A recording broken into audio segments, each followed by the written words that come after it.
Amém.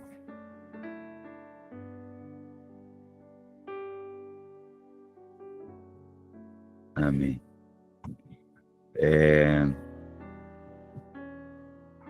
Primeira Crônicas, capítulo 20, então. Nós estamos aqui lendo Crônicas, e Crônicas é um resumo das escrituras judaicas.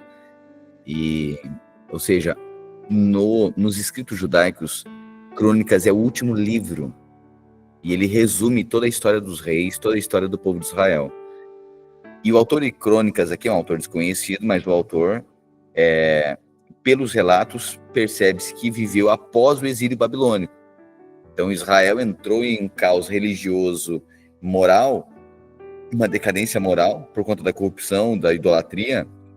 E aí, então Deus permitiu com que eles fossem agora subjugados, eles fossem escravizados pelo Império Babilônico.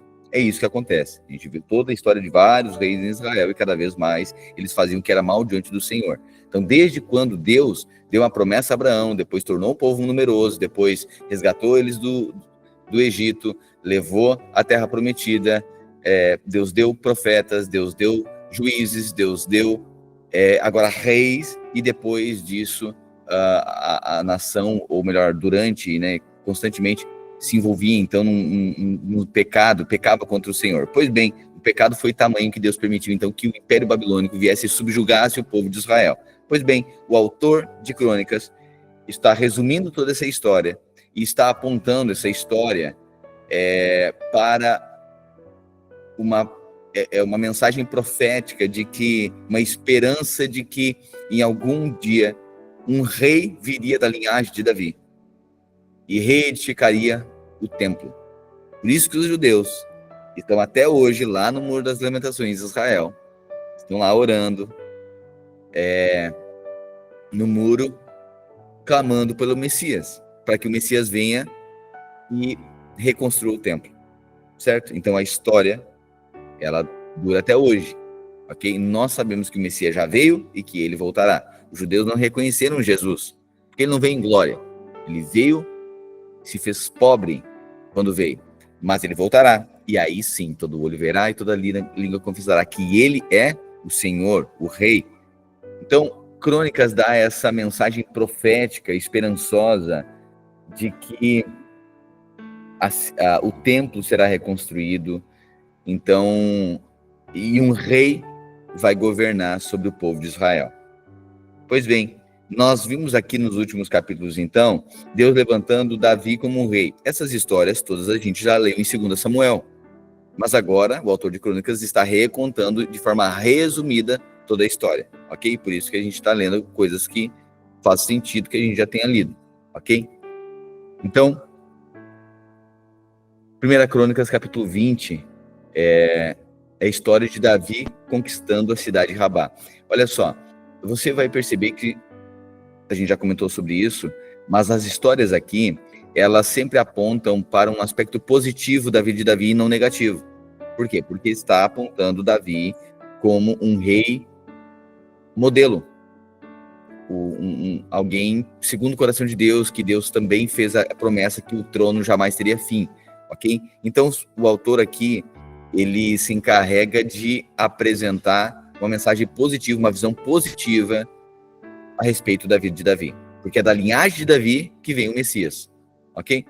Então nós não vamos ver aqui pecados de Davi sendo relatados, ok? Davi conquista a cidade de Rabá. Então na primavera seguinte, na época do ano em que os reis costumam ir sair para a guerra, Joabe saiu com seu exército e invadiu o país de Amon. Porém o rei Davi ficou em Jerusalém. O exército israelita cercou, atacou e destruiu a cidade de Rabá. Moloque, o ídolo dos amonitas, tinha uma coroa que pesava mais ou menos 34 quilos. A coroa era de ouro, e nela havia uma pedra preciosa, que Davi tirou e colocou na sua própria coroa. Davi levou também de Rabá muitas coisas de valor. Ele fez o povo sair da cidade e o obrigou a trabalhar com serras, enxadas e machados. Fez o mesmo em todas as outras cidades de Amon. Então Davi e os seus soldados voltaram para Jerusalém. Algum tempo depois, houve guerra contra os filisteus em Gezer. Isso aconteceu quando Sibecai, da cidade de Uza, matou um gigante chamado Sipai, e os filisteus foram derrotados.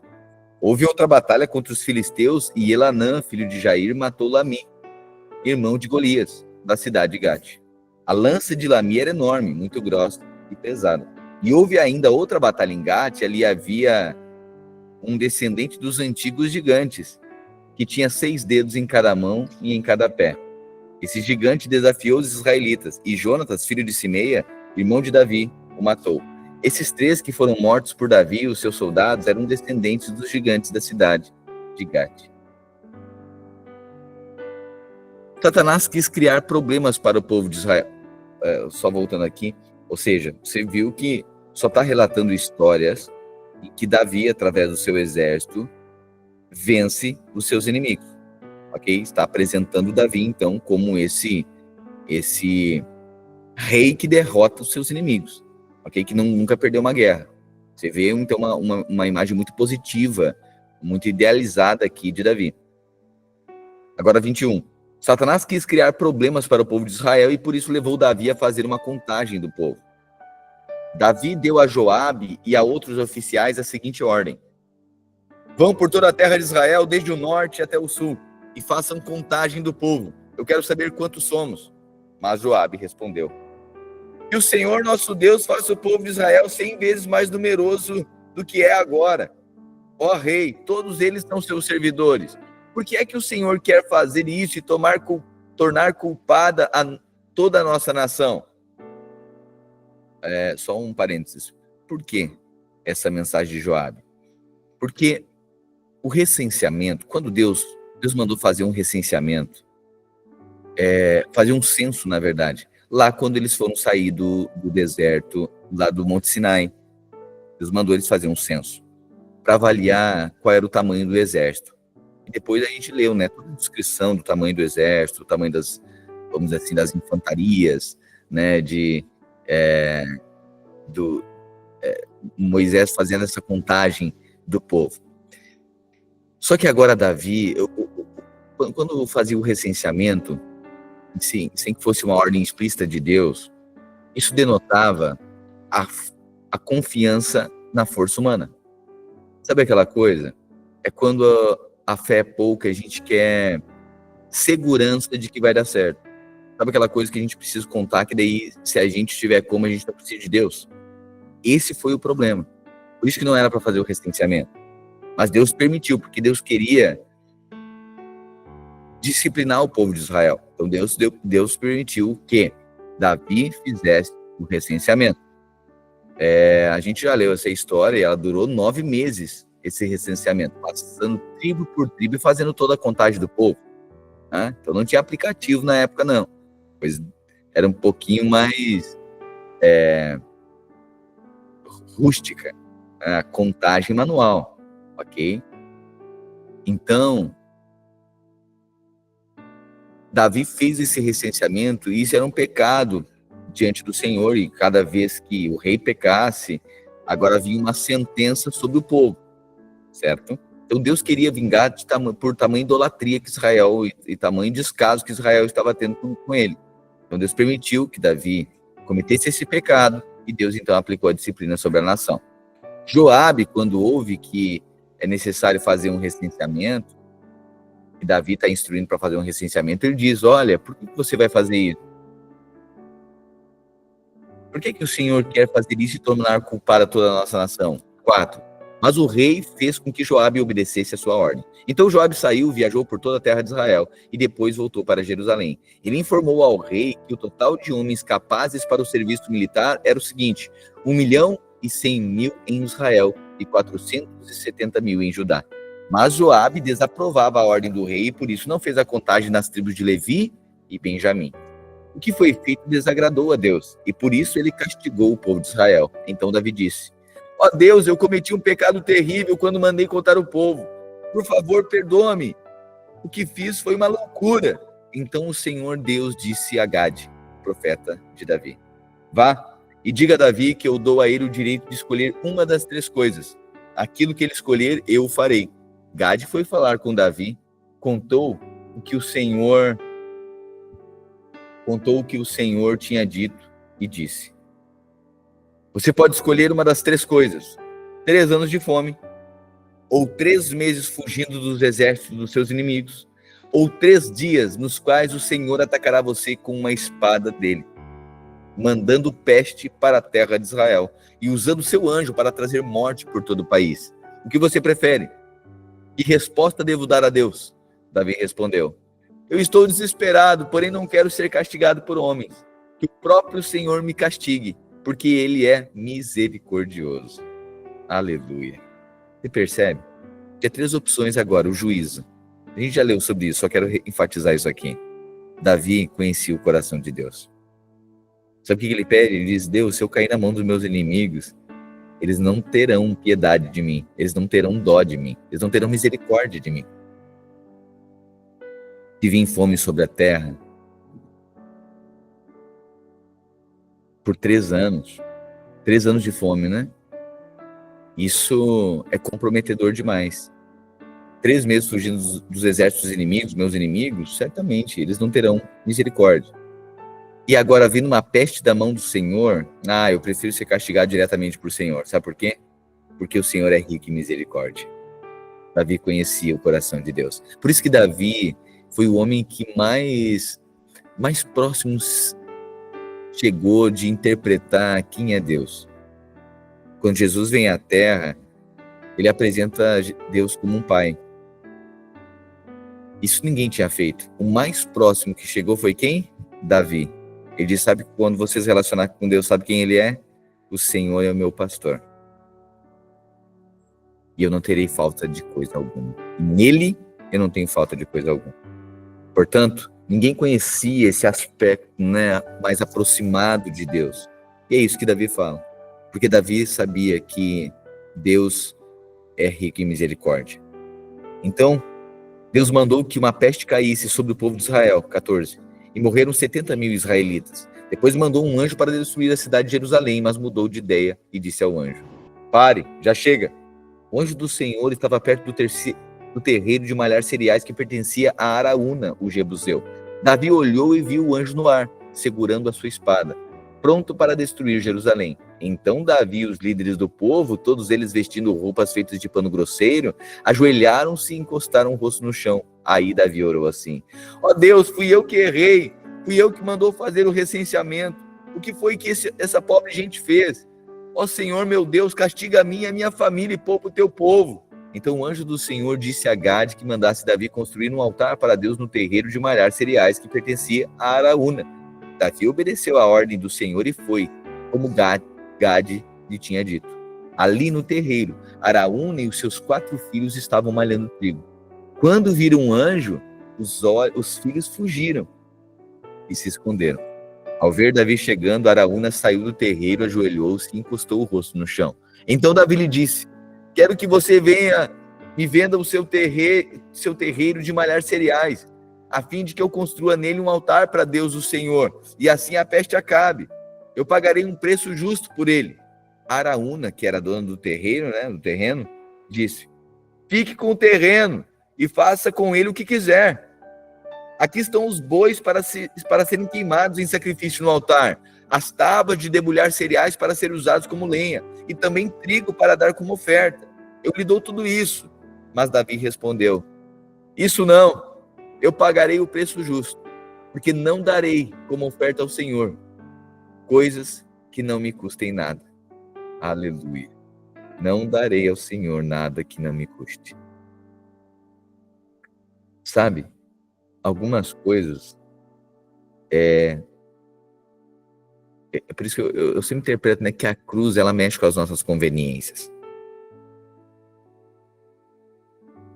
Já falei desses dias, comentei no culto, sobre oferta. Não é aquilo que a gente dá, é aquilo que Deus pede. Lembra? A primeira menção de oferta foi quando Abraão foi sacrificar Isaac. A primeira menção de adoração, na verdade, foi quando Abraão foi ofertar Isaac ao Senhor. Aí Abraão diz: vamos adorar ao Senhor. Sabe, adoração, entrega. Então, sabe, ele foi ofertar alguma coisa ao Senhor. Você vai ver.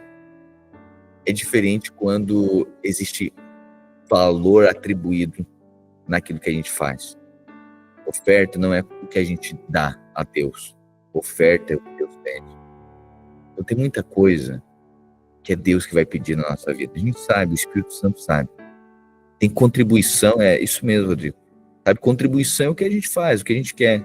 Eu vou dar uma contribuição aqui. Isso está no meu domínio. Mas tem outras coisas que é o Senhor que pede. E aqui é Deus pedindo um sacrifício. Olha, agora para parar essa peste, sacrifica. Aí Davi chega para comprar o terreno. Diz, não, eu quero comprar. Araúna diz, não, eu vou te dar, eu não quero, isso não vai te custar nada. Aí Davi diz assim, não, eu não vou oferecer ao Senhor algo que não me custe. Sabe, a cruz muitas vezes vai tocar nas nossas conveniências.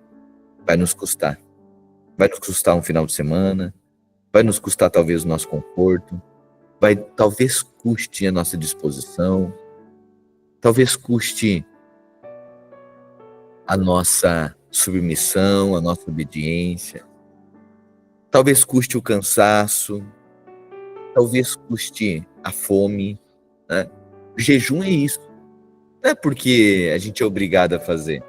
Não, agora nada é obrigatório.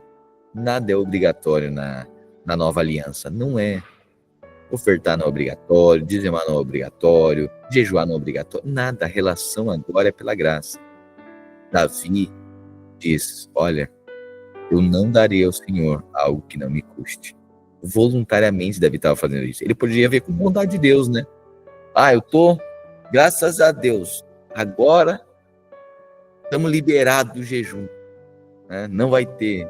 Mas alguém diz assim, não, mas não precisa ter agenda para jejuar. Por quê? Porque eu quero dar ao Senhor, não vou dar a Ele algo que não me custe. E talvez vai custar a minha fome. Não é que isso vai... Isso Deus está precisando, Deus está carente que alguém passe fome para que ele fique comovido do seu coração. Não. Mas isso mostra um coração que entrega tudo.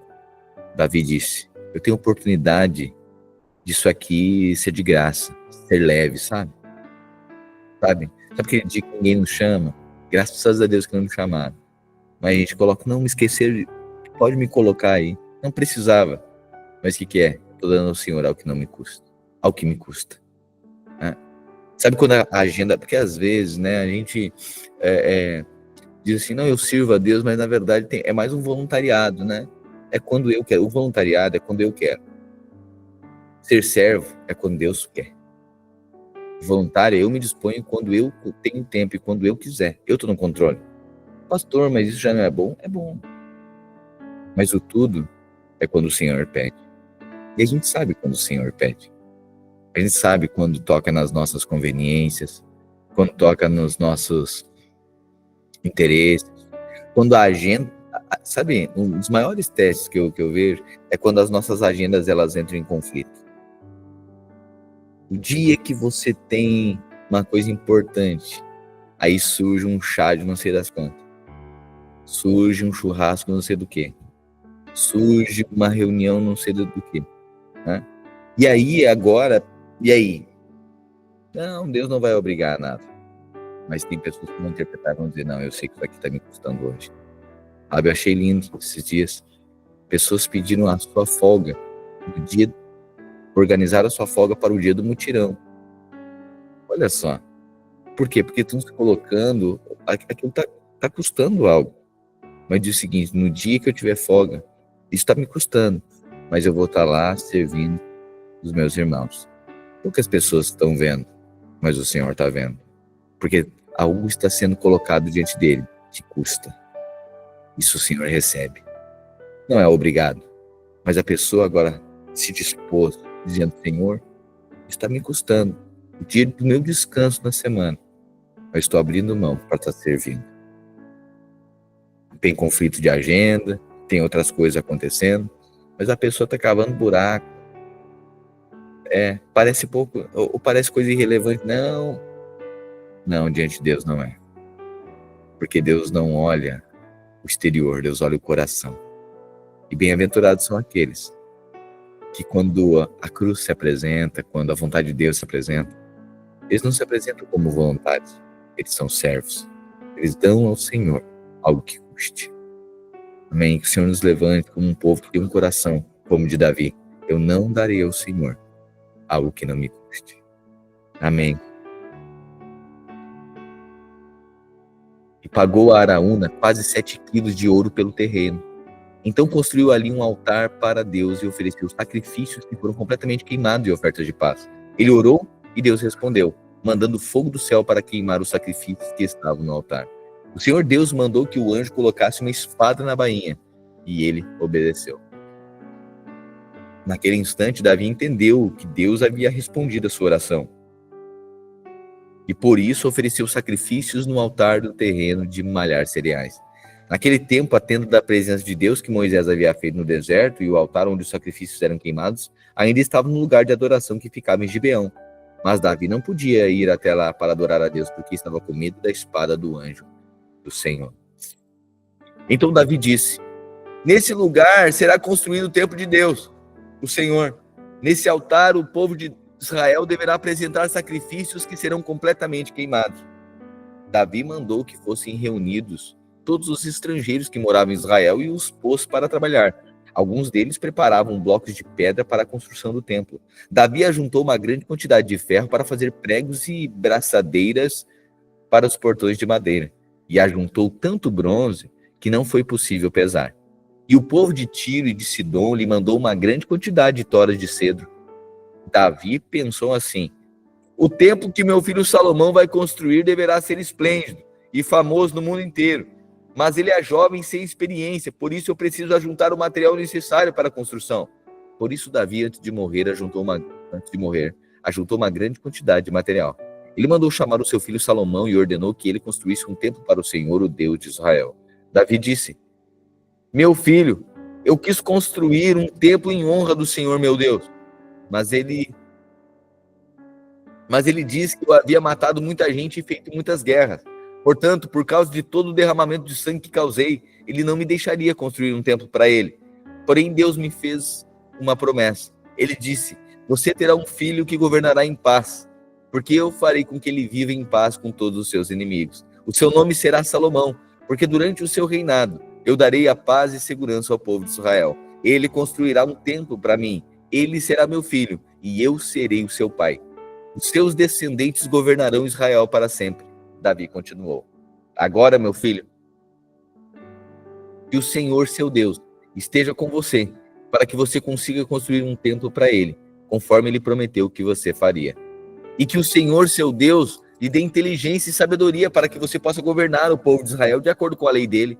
Se você obedecer todas as leis que o Senhor Deus deu a Moisés para o povo de Israel, tudo irá bem para você. Seja forte e corajoso. Não desanime, nem tenha medo. Quanto ao templo, com muito esforço eu ajuntei mais de 3.400 toneladas de ouro e mais de 34.000 toneladas de prata para serem usados na construção. Além disso,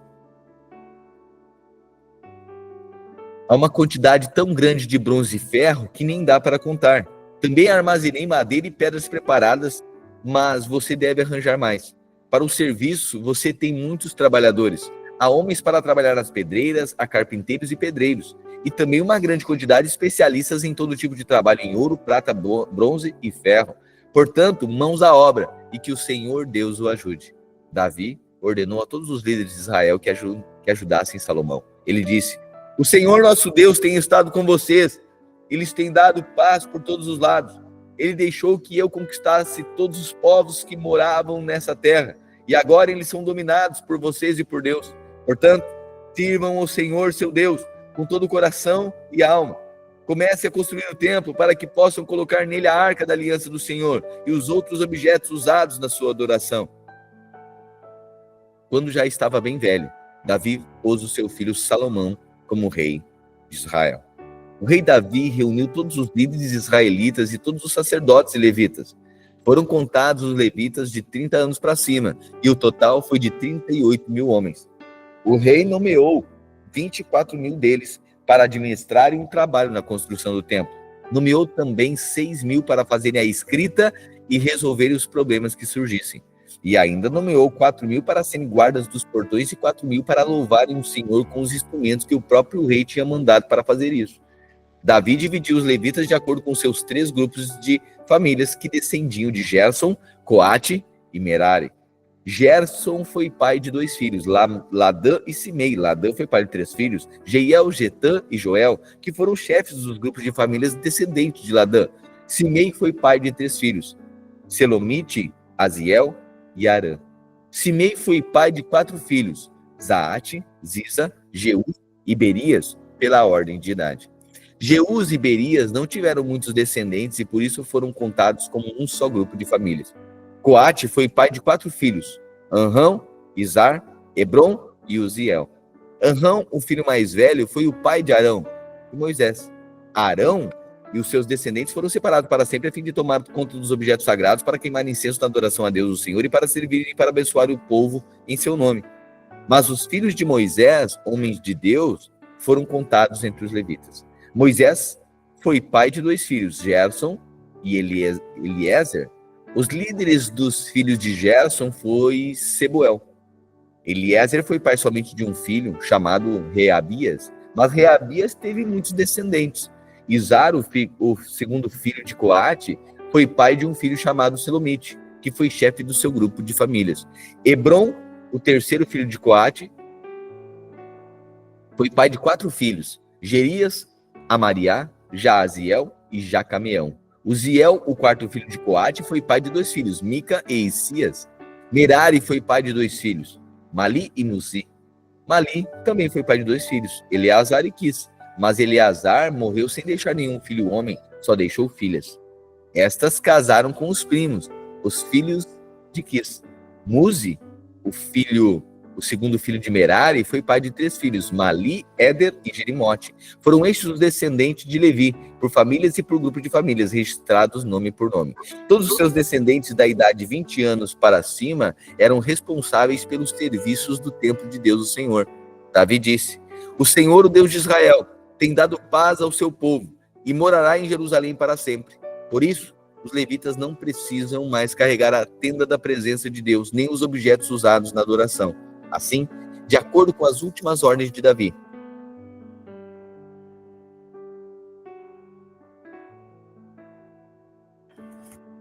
quando completavam 20 anos de idade, os levitas eram registrados para o serviço. Então eram escalados para ajudar os sacerdotes descendentes de Arão na adoração do templo, para cuidar nos seus pátios e nas salas, para conservar puro tudo o que era sagrado, para serem responsáveis pelos pães oferecidos a Deus, pela farinha de trigo usada nas ofertas, pelos pães achados feitos sem fermento, pelas ofertas assadas em frigideiras e pela farinha de trigo misturada com azeite. Eram também encarregados de pesar e medir as ofertas do templo, de louvar e glorificar o Senhor todas as manhãs e todas as tardes. E sempre que as ofertas a Deus eram queimadas no sábado, na festa da lua nova e em outras festas, foram feitas regras a respeito do número de levitas escalados de cada vez para fazerem esse trabalho. Eles ficavam encarregados para sempre dar adoração ao Senhor. Eles receberam a responsabilidade de cuidar da tenda da presença de Deus e do templo e de ajudar os seus parentes, os sacerdotes descendentes de Arão, a adoração no templo. São estes os grupos aos quais pertenciam os descendentes de Arão. Arão foi pai de 4 filhos, Nadab, Abiú, Eleazar e Itamar. Nadab e Abiú morreram antes do seu pai. Eles não deixaram filhos, e por isso seus irmãos Eleazar e Itamar se tornaram sacerdotes. O rei Davi organizou os descendentes de Arão de acordo com seus deveres. Foi ajudado nesse trabalho por Zadok, que era descendente de Eleazar, e por Aimeleque,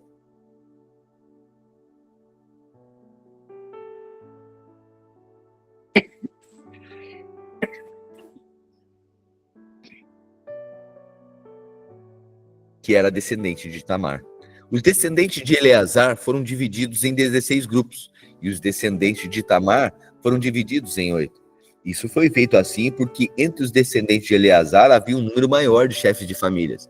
Como havia oficiais do templo e líderes espirituais, tanto entre os descendentes de Eleazar como entre os de Itamar, eles foram divididos por sorteio. Os descendentes de Eleazar e de Itamar eram sorteados alternadamente, e os seus nomes foram escritos num livro pelo escrivão Semaías, filho de Netael. Foram os testemunhas o rei, os seus oficiais, o sacerdote Zadok, Aimeleque, filho de Abiatar, e o chefe das famílias dos sacerdotes e das famílias de levitas. Depois de tirar da sorte, os 24 grupos receberam seus turnos na seguinte ordem: Oiaribe, Gedaías, Arim, Seorim, Malquias, Miamim, Jacós, Acós, Abias, Jesua, Secanias, Eliasibe, Jaquim, Upá, Jezebeabe, Bilga, Imer, Ezir, Apises, Petaías, Jesquel, Jaquim, Gamul, Delaías e Maazias. Os nomes desses homens foram escritos no livro, de acordo com seus turnos, para entrarem no templo e cumprirem os deveres conforme as regras deixadas por Arão, o seu antepassado, conforme o Senhor, o Deus de Israel, lhe havia ordenado. A lista dos levitas. São estes os outros chefes de famílias dos descendentes de Levi: Gedias, descendente de Anrão, através de Sebuel; Isias, descendente de Reabias; Jaate, descendente de Izar, através de Silomite;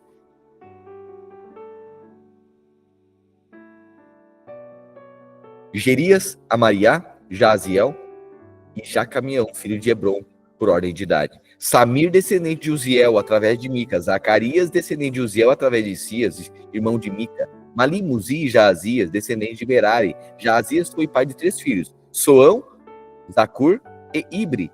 Mali foi pai de 2 filhos: Eleazar e Quis. Eleazar não deixou filhos, porém Quis foi pai de um filho chamado Jerameel. Muzi foi pai de 3 filhos: Mali, Éder e Jerimote. Eram estas as famílias dos levitas. O chefe de cada família e um dos seus irmãos mais novos tiraram sortes para serem escalados como haviam feito os seus parentes, os sacerdotes descendentes de Arão. Foram testemunhas o rei Davi, Zadok, Aimeleque e os chefes das famílias de sacerdotes de levitas. O rei Davi, olha agora os músicos. Pastor, um pouquinho. Está falando aqui de sacerdote de templo? Sim. Você está percebendo que esses capítulos aqui, tem coisa que está sendo relatada aqui que não foi relatado lá em 2 Samuel. Certo? São histórias novas da organização de Davi. Davi organizando o templo, certo? Antes de Salomão. Davi organizando equipe, Davi organizando e provendo já materiais para a construção do templo. A gente leu que depois Salomão, né, ele pega todo um pessoal, ele contrata gente, ele pede ajuda para um rei para vir fazer os trabalhos ali na construção do templo. Mas a gente está percebendo aqui, o autor de Crônicas está relatando novas histórias de Davi organizando todo esse cenário aqui para a construção do templo, certo?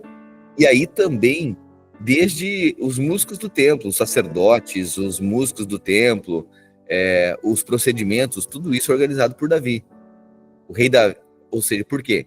Porque está mostrando, apontando profeticamente para um rei que introduzirá um rei e sacerdote. Tá vendo? A linhagem sacerdotal e a linhagem real. É isso aqui que o livro de Crônicas está apontando. O rei Davi e os líderes dos levitas escolheram os seguintes grupos de famílias de levitas para dirigir os cultos de adoração. Agora, Asaf, Emã e Jedutum. Eles deviam anunciar as mensagens de Deus acompanhados por músicas de harpas, liras e pratos. Esta é a lista dos homens escolhidos para esse serviço. Os 4 filhos de Asaf: Zacur, José, Netanias e Azarela.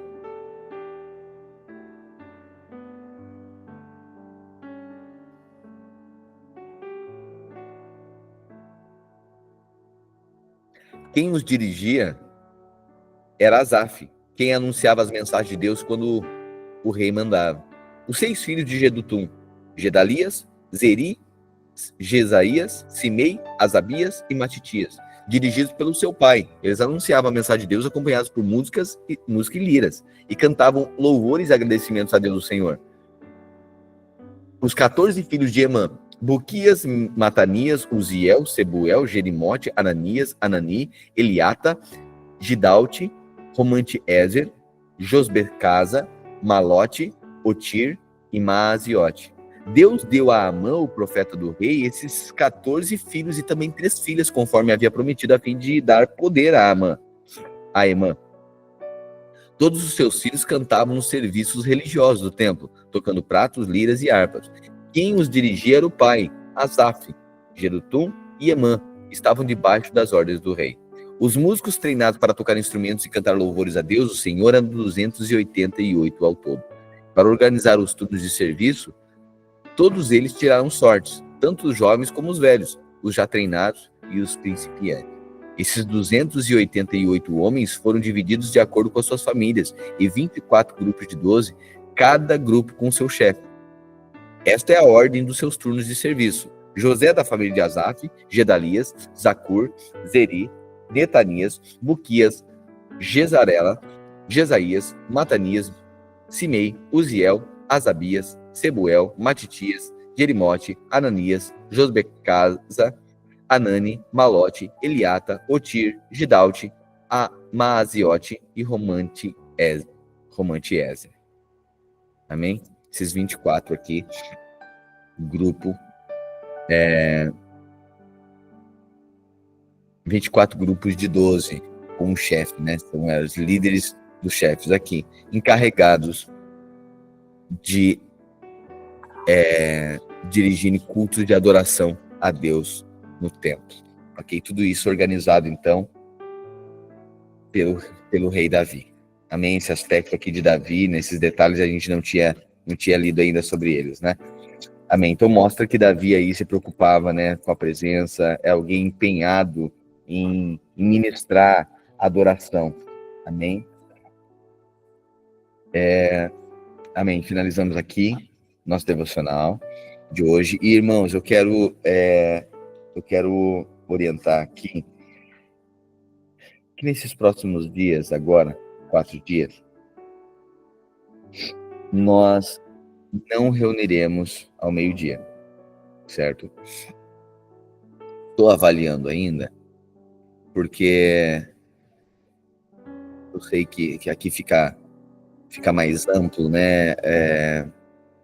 Essa questão de alguns por trabalho ou porque não estão tão próximos ainda da vida da igreja, andando junto conosco. Alguns não estarão aqui, outros, obviamente, a maioria estará. Mas nós daremos, então, uma pausa aqui. Isso aqui nós não tínhamos procedido assim até então. O ano passado nós tocamos direto. Nós estamos lendo crônicas, né? E aqui basicamente são capítulos de mais instrução e não tanto de entendimento. No entanto, nós daremos essa pausa então, tá? Nos próximos 4 dias, nós estamos exclusivos para comunhão, relacionamento. É porque aqui no Monte Rema, tá? Então, nos próximos 4 dias, sábado, domingo, segunda e terça, nós não reuniremos para devocional, certo?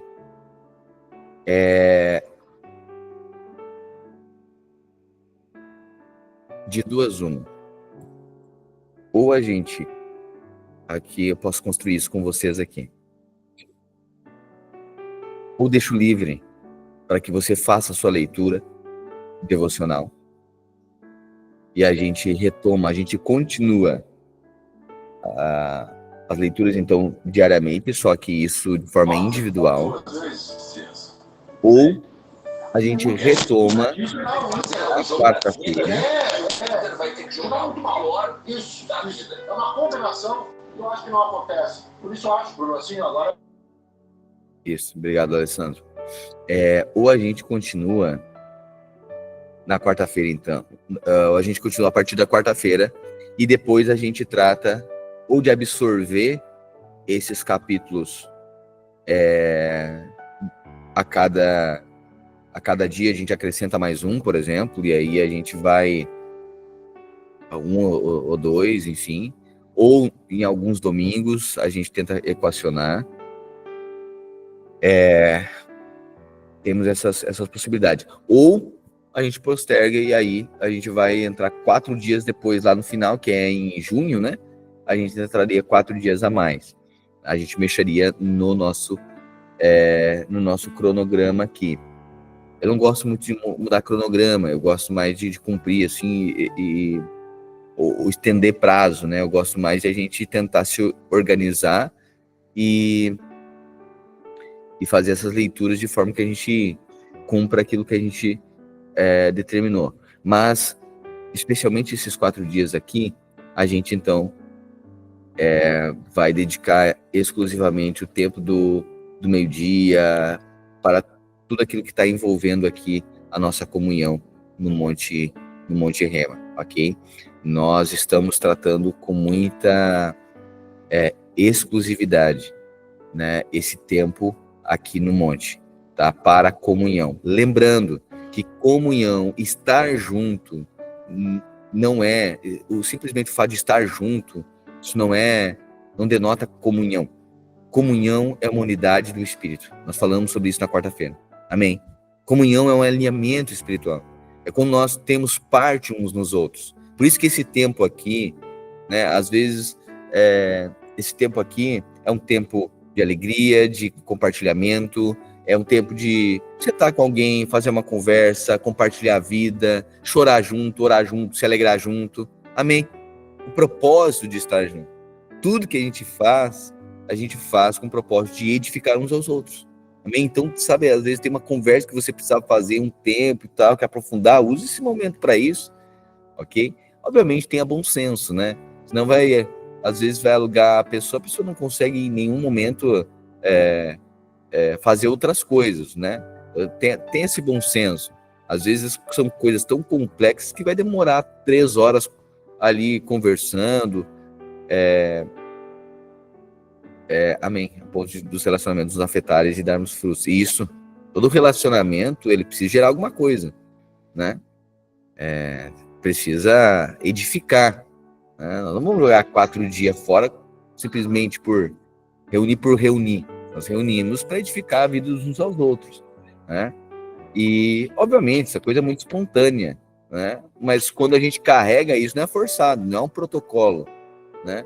A gente tá junto ali, a gente já conversa sobre alguma coisa, né? Abre o coração, né? E se torna vulnerável. Eu mesmo quero sentar com algumas pessoas, né? E que às vezes não conseguimos fazer no dia a dia, mas tirar um tempo, conversar, tá? Então, proponha algo, não seja inconveniente também. Mais uma vez, se você nota que tem uma pessoa que está ali sobrecarregada, essa pessoa precisa descansar a mente também, essa pessoa precisa às vezes sinaliza, né? Mas sempre sendo muito coerente também, amém? Para não pesar, ou melhor, não é nem para pesar, mas para não ser inconveniente mesmo, ok? Mas agora, se a pessoa se dispôs a isso e ela você deixou a pessoa à vontade, mas ela se dispõe, diz, não, esse tempo aqui eu posso servir a sua vida, a gente pode aprofundar conversa aqui, aí ok, aí você desfruta disso, porque o tempo é para a edificação dos santos. Amém? Então, o tempo será para isso, nós estamos tratando isso com muita... Perceba uma coisa, irmãos, quero deixar isso bem claro. Nós falamos sobre muitas coisas que são fundamentos nossos como família de Deus, como igreja. E você vai perceber aquelas igrejas que dão ênfase para algumas coisas. Se você cumprir isso, isso e isso, tá bom. Se você cumprir isso, isso e isso, tá ok. Né? Conosco, a maneira que nós andamos como igreja, nós percebemos o quê? Uma família responsável. É isso aqui. Paulo nos trata como corpo de Cristo, família de Deus. E a vida de Paulo denota alguém encarregado de muita responsabilidade. Alguém que é responsável em uma família, ele vai ter relacionamento com a sua família, sim ou não? Ele assume responsabilidades com essa família, sim ou não? De agenda com essa família, sim ou não? De conversa com essa família, sim ou não? Um ambiente de honra com essa família? Financeiramente se dispõe a ser responsável por custos da família, sim ou não? Isso é igreja. Você está entendendo? Por isso que, irmãos, sabe, cada vez mais a gente tem avançado, né, em sair de todos os vínculos de obrigação. Porque a lei é essa. Ah, vou lá, eu vou pagar meu dízimo. Não, é só sobre alguém ser responsável. Uma família responsável. Porque sabe que as coisas têm custos. Simples quanto isso. Entendeu? É uma família bem resolvida. Uma família que torna a agenda. Se a gente é uma família, então eu vou estar com a família, tem responsabilidade de estar junto. Então, estar junto é importante, não é só financeiramente importante. Não, mas eu pago meu dízimo, o que querem mais? Não, mas ninguém está pagando dízimo, ninguém está cumprindo lei aqui. Você percebe que é uma família madura, que relaciona. Ok, quando tem diante das responsabilidades financeiras, a gente se torna responsável financeiramente. Agora, qual é a responsabilidade maior? Ou tão importante quanto? Né? Depende da ocasião, né? A maior. Né? Mas tanto quanto? Relacionamento. Então, o relacionamento é tão importante a gente ser fiel nas relações, o tanto que a gente é nos nossos dízimos e ofertas, por exemplo. A gente ser fiel nos nossos jejuns, porque estamos alinhando o espírito, nossa vida piedosa, é tão importante quanto nós estarmos reunidos juntos, quando nós e nas celebrações, quanto nós sermos responsáveis financeiramente, é tão importante quanto. Você tá percebendo? Isso é andar de forma madura. Uma família que anda em maturidade, nas suas responsabilidades, nos seus compromissos. E aí vai viver o quê? Um ambiente que tem também seus privilégios. Porque quando a gente está aqui desfrutando de todo esse ambiente, irmão, eu falei aí quarta-feira, talvez você nem sinta nada, mas algo está sendo, uma unção está sendo liberada sobre a sua vida quando nós estamos juntos. É isso que vai acontecer aqui. Amém? Por isso que é tão importante. O estar junto e o alinhar essa comunhão é tão importante. Sabe, tem conversa que você vai fazer, sabe, o ambiente que você está recebendo, que está liberando algo que sua vida vai transformar, uma conversa que transformou o tanto que você não foi transformado através de 5 pregações. Você está entendendo? Esse é o alinhamento da comunhão. Por isso que eu acho lindo a vida de Jesus. As pessoas não eram transformadas somente quando Jesus estava falando na sinagoga. Não é só no culto.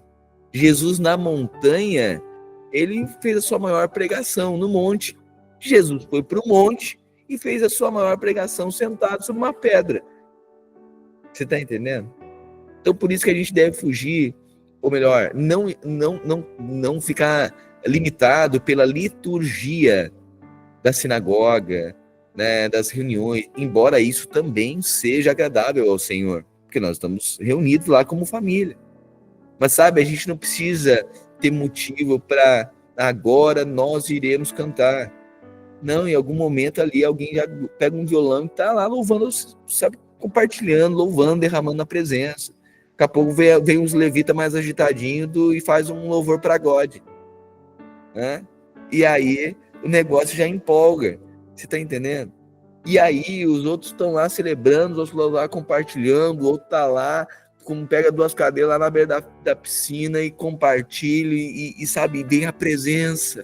E isso vai nos transformando, porque nós carregamos essa presença e essa responsabilidade sobre a vida dos uns aos outros. Amém? Sabe, você percebe algumas dificuldades na vida dos seus irmãos, constante. Bom, preciso colocar nesse lugar de responsabilidade para ensinar. Sabe, eu percebo algumas dificuldades pontuais e na vida de alguns irmãos. Quero ter um tempo agora com vários irmãos para nós alinharmos, para ajudarmos, para ensinarmos, para nos responsabilizarmos também em tudo. Sabe, isso é igreja, é a vida uns aos outros. É esse tempo, então, que a gente está valorizando tanto a comunhão, como a gente valoriza uma conferência. Você está percebendo isso? Amém? Por isso que a gente está falando, irmão, nós queremos estar juntos, alinhar o nosso coração, tão importante quanto. Para não dizer, ninguém vai nunca poder dizer, não, o que é importante para eles é o seguinte, se a pessoa for dizimista, tá ok. Não, nosso Deus do céu, isso aí, a lei é o mínimo. Jesus disse, a justiça de vocês não exceder em muita dos escribas e fariseus, de modo algum entrarão no reino do céu. Por isso que nosso limite não é no ajuntamento, só tá junto. Até o mundo tá junto e só tem obra da carne. Mas quando o povo de Deus se reúne, há frutos do Espírito sendo liberado, a unção sendo liberada também. Então, nosso ajuntamento ele não é sem propósito, sem motivo. É um alinhamento espiritual. E aqui nós estamos jogando tanto valor nisso que a gente está parando tudo. Em cidades nós que teria culto à noite, Cidreira teria culto à noite no domingo, mobilizou o culto para acontecer na quarta-feira em Cidreira. Por quê? Porque domingo eles vão ficar ininterruptamente aqui. Terra de Areia e Osório acontece que é um pouquinho mais próximo, né? Mais perto. Então fica um pouquinho mais fácil, né? Eles descem ali e depois já retornam. É mais perto. Mas as cidades, como Cidreira e como nós, mais longe, no nosso caso já é quarta-feira nossa reunião, né? Então isso não influencia. Mas por quê? Porque nós estamos valorizando esse tempo de comunhão. Tanto quanto fosse uma conferência. Tanto tempo de fazermos a oração. Tão importante quanto tempo de jejum. E agora para comer. Só que não quer mais comer, mas vai comer. Nós vamos agora. Não aguento mais, vai comer. Nós vai comer. Vai. Você está entendendo? Porque não é sobre comer, é sobre o que está sendo liberado enquanto a gente come ou enquanto a gente jejua. Aleluia! É espírito por trás da coisa. Na hora de comer, nós vamos comer. Na hora de cantar, nós vamos cantar. Sabe, ser intenso, ser apaixonado. Na hora de jejuar, jejuamos. Na hora de passar perrengue, passa perrengue. Na hora de desfrutar, desfrutamos. Na hora de se sujar, a gente se suja. Mas na hora de tomar banho naquela piscina, aleluia, nos espere, nos aguarde. É nós e a festa. Na hora de chorar, a gente chora. Mas na hora de celebrar, a gente celebra. É uma família de responsabilidade. Deus habita no nosso meio. 2 ou 3 reunidos, imagina mais de 400 pessoas reunidas, em vínculos de unidade, em vínculos de amor, em vínculos de alinhamento espiritual, sendo irmão de quem não tem, sendo pai de quem nunca teve, sendo a mãe de quem precisa, sendo o pastor de quem nunca teve meu Deus do céu. Isso é igreja. Nós somos igreja, o glorioso, ele caminha e ele habita entre nós. Sabe, uma família de responsáveis, meu sonho, irmãos, é ter uma igreja, sabe, que nós nos tornemos, né, eu não falo ter enquanto isso é algo meu, mas ter de pertencer a um ambiente de relações que extrapolam aos limites da lei, sabe, não é a lei, não é a obrigação, é o prazer de estar junto, alinhado em espírito. Amém? E essa responsabilidade aqui, ela se estende para várias coisas. Ok? Eu sei que hoje é um dia eu vou encerrar aqui, eu vou continuar essa conversa aqui amanhã. Amanhã eu continuo essa conversa pela manhã. Aqui a gente reúne quem tiver já chegado, quero fazer uma conversa a respeito da maneira que a gente deve perceber toda a organização, todos os procedimentos, maneira que a gente olha como Deus olha, Deus vê. Amém? Então vai ser um tempo de muita... Olha só, na instrução eu já estou derramando aqui na presença. Porque Deus é o Espírito de Cristo. Amém? Se importa com seus irmãos. Amém? A gente está constantemente aí, há bastante tempo, ou melhor, o tempo inteiro, pensando nos irmãos. Quero falar para você que os melhores esforços, aquilo que naturalmente é possível fazer, entendendo que é a graça do Senhor que nos permite fazer qualquer coisa. Se não é a mão do Senhor, pode fazer força e não dá certo. Mas tudo aquilo que estava e está ao nosso alcance, foi feito e está sendo feito. Para garantir um melhor ambiente, para a melhor alimentação e menor custo, para garantir a presença. A gente está fazendo esforço de tudo quanto é forma para garantir a presença de muitos irmãos, né? Para absorver, sabe, momentos diferentes que cada um vive. Uma família de responsáveis.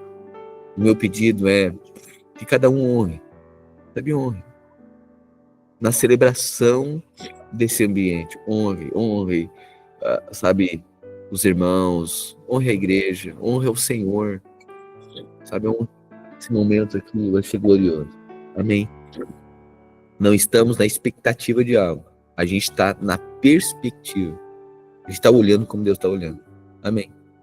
E só estarmos reunidos, isso já é uma manifestação da bondade de Deus. Nós somos uma família e temos irmãos e irmãs. O que seria de nós se não tivéssemos irmãos e irmãs? Amém? Uma boa tarde para você. Organize suas coisas. E venha, organize aí. Você já, enfim, acredito que todos já fizeram as inscrições, convidados aí a fizeram suas inscrições, ok? A gente está aqui já resolvendo questões. Teve um freezer aqui que não funcionou. Ou melhor, ele está gelando dentro. Já, olha só, tudo eu procuro aprendizado assim, eu já procuro compartilhar. Faça isso também, tá? Você que tem aprendizados aí, sempre compartilha. Um freezer, ele não estava gelando, ou melhor, ele não estava criando gelo por dentro, tá? Então não está congelando, vamos dizer assim. Mas ele só está refrigerado, ele está gelado. Você coloca a mão dentro, ele está geladinho, mas não o suficiente ao ponto de congelar algo, mesmo sendo freezer. E aí agora, pela manhã, tentando solucionar isso, a gente entrou em contato com uma pessoa que entende, e aí a gente verificou que o cooler, sabe aquele ventiladorzinho que tem embaixo? Que aquilo ali não está funcionando. E aí a pessoa disse o seguinte, olha, muitas vezes como que funciona? O ventiladorzinho ele precisa estar funcionando para refrigerar o motor e uma outra tal de peça ali. Ele disse, sabe como é que provavelmente vai funcionar? Coloca um ventilador. Porque o ventilador vai fazer o trabalho desse cooler. E por conta do ventilador ali, vai congelar. Eles tentam aí. Então, seja uma possibilidade. Nós colocamos agora um ventilador ali para tentar. Ou seja, a gente ia ter que já mandar agora à tarde. Só que ele tá tão cheio de serviço que não consegue nem fazer isso. Mas, obviamente que a gente vai ter que resolver depois. Talvez trocar o cooler. Enfim, resolver o problema. Mas já fica uma dica. Então, se internamente, num freezer, uma geladeira, enfim, algum dia não estiver funcionando, pode ser que, uma vez que você identifique que o cooler não esteja funcionando, se você colocar um ventilador ali, vai fazer o trabalho do cooler e aí, ao invés de só refrigerar, vai gelar. Ok? Cooler de computador cabe no... dependendo de uma quantidade aí, cabe. É verdade. Cabe, porque faz a função, assim.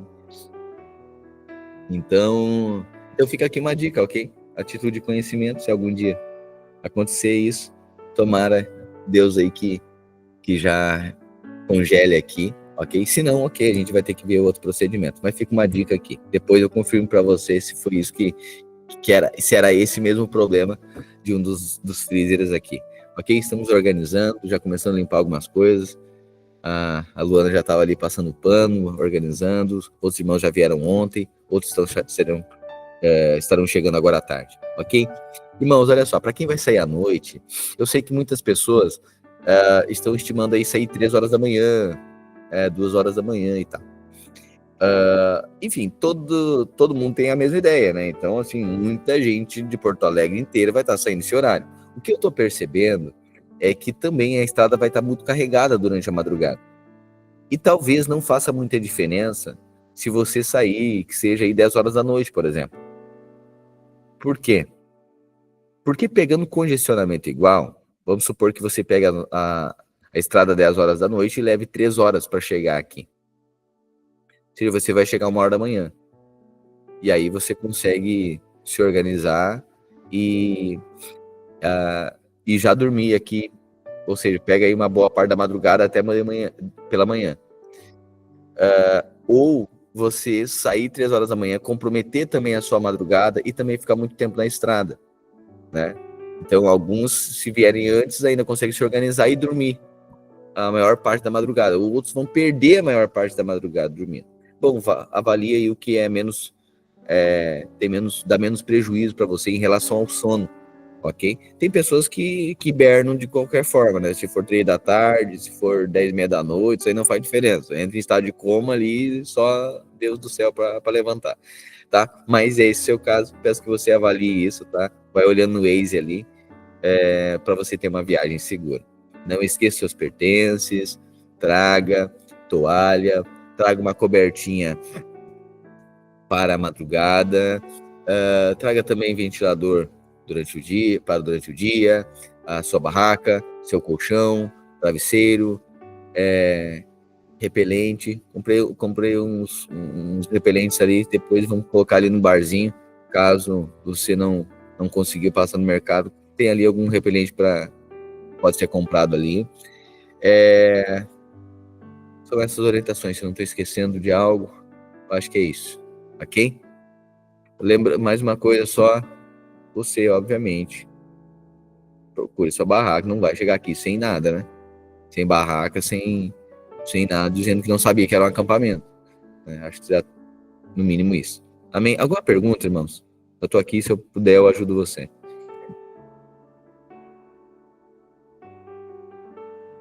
Pastor, eu tenho Oi. com relação aos alojamentos ali para os kids, né? Para quem tem bebê, a gente vê já agora ou quando a gente chegar aí? Então, quando chegar aqui, o que acontece? Nós sabemos que, como é o teu caso, né, Mayara? Com bebê pequeno, ou melhor, com criança pequena ou bebê, né? Que é mais desafiador, às vezes, ficar na barraca, tudo mais. Por isso que mães com bebês, e aí, vamos lá, bebês, né? Ou seja, criança, assim, não é o guri tá mamando em pé já. A gente tem que ter bom senso, né? Vamos garantir para quem de fato precise, né? Ou alguém que por conta de uma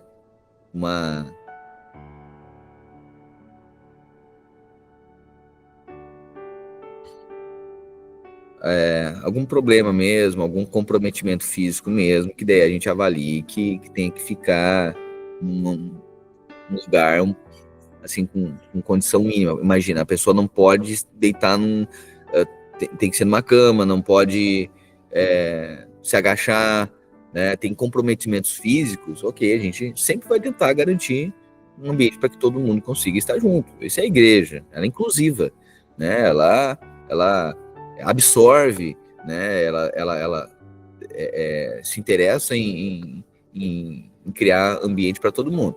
Pois bem, então nesses casos a gente organizou então aqui os alojamentos. A gente está tentando verificar a elétrica aqui, até para que tenha, talvez, ar-condicionado para mães com bebês, ok? Porque, às vezes, durante o dia, a criança fica muito agitada, ok? E aí, talvez, agora, a gente consiga ligar os ar-condicionados. Deixa eu... Mayara, então, respondendo a tua pergunta. Chegando aqui, a gente organiza, tá? Mas já está sendo reservado um espaço para mães com bebês. Assim, não é gritante o número, né? Mas por isso que a gente não precisou fazer reserva, coisa assim. Mas, obviamente, terá um bom senso também, né? Então, os alojamentos superiores aqui, a gente está destinando para mães com bebês, ok? Eu respondi, Mayara? Era isso? É isso, pastor. Obrigada. Maravilha. Ok. Uma boa notícia, irmãos. Funcionou o freezer? Funcionou o freezer, irmãos. Aleluia. Aleluia, viu? Um ventiladorzinho britânico aí, o que não faz na vida da gente, tá vendo?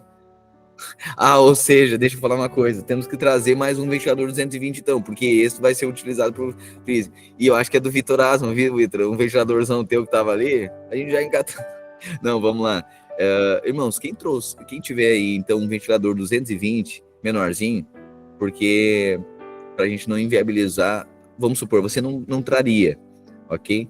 E aí você tem disponível, então se alguém puder aí trazer um pequenininho, só para a gente colocar ali para fazer essa função, tá?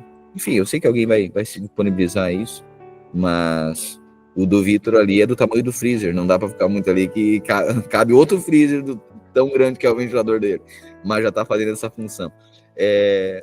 Maravilha. A boa notícia, então, irmãos, rede trifásica ligada. 15 anos. Há 15 anos nós desejamos, oramos, porque é um custo altíssimo para fazer tudo isso. Além do custo, sabe, o momento, sempre tem muita demanda, né? Então, assim, por que tem voucher, né? Por que as coisas a gente precisa bilhetar minimamente? Por conta que o custo é muito alto, irmãos. Qualquer coisa, você sabe disso. As coisas custam muito caro, né? E a estrutura aqui do monte, ela é tudo muito grande, né? Para manter isso aqui organizado, para manter isso aqui funcionando. Imagina, para o pátio de uma casa, quem tem pátio em casa já sabe que é desafiador. Imagina essa estrutura aqui, né? Então, o investimento aqui, olha só, em termos de investimento de iluminação agora, quando essa trifásica, mais a manutenção do mês aqui, 2 Remacamp, precisaria no mínimo de 2 Remacamp para bancar isso aqui. 2, tá? É por isso que muitas das localidades a gente tem que absorver financeiramente também, ok? Para manter essa estrutura aqui, porque essa estrutura a gente usa para fazer os encontros, para fazer os eventos, até que isso aqui se torne sustentável, ok? Então, a gente tem feito esforços para isso também, para que o Monte Rema atinja um nível de que ele se torne sustentável, né? Ou seja, entre recursos suficientes para que ele se mantenha sozinho, né? Todo projeto que está iniciando passa por isso. E agora, nós então, pela graça de Deus, foi feita toda a questão elétrica ali e Deus usou pessoas, conexões, para que pudéssemos ligar essa bendita rede trifásica. E foi ligado agora, talvez à noite. Agora tem que mudar a fiação aqui dentro, a gente vai preparar isso, talvez à noite a gente consiga fazer isso, tá? Então, assim, é uma vitória que talvez você não saiba a dimensão, mas você pode se alegrar junto. Para encurtar, 15 anos, nós desejando isso. Um investimento que está para frente, a gente pedalou tudo, né?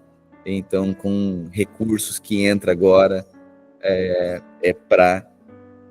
vai pagar, assim, metade só do custo que a gente está tendo para organizar tudo isso aqui, né? Mas passando ano após ano, melhorando, para que seja um espaço confortável, para que muita gente seja transformada através dos encontros que tem aqui, nós abençoados nas imersões, amém? Um espaço que nós podemos usar como igreja, amém? Então, deixando isso claro aqui também, né, falando para você dos desafios, mas das glórias também. Então, nós temos a rede trifásica, o freezer está funcionando, tem bastante bebida aqui em cima, tem bastante comida e só estamos aguardando você. Amém? Mais alguma pergunta? Não? Amém. Então, boa tarde para você, ok? Lembrando, está suspenso, então, o nosso devocional por 4 dias. E aí, eu vou... Na verdade, eu estava construindo com você isso, né? Mas vamos fazer melhor. Essa decisão a gente toma juntos, amanhã pela manhã, a gente vai conversando, como que a gente vai fazer. Se a gente faz individual aí, cada um faz a sua leitura, ou e volta na quarta-feira no nosso cronograma normal, ou a gente faz isso tudo junto e aí distribui em outros dias. Ok? A gente conversa isso amanhã. Todo mundo quer tudo junto, né? Eu sei. Amém. Todo mundo querem junto, né? Porque senão vocês não vão ler ainda mais crônicas, né? Eu sei. Organizando esse dia de pausa. Tá bom. Então tá. Então a gente organiza e depois a gente lê tudo junto, então. Tá bom? Graças e paz. Boa tarde para você. Amém. Logo mais nos encontramos por aqui. Beijão, querido.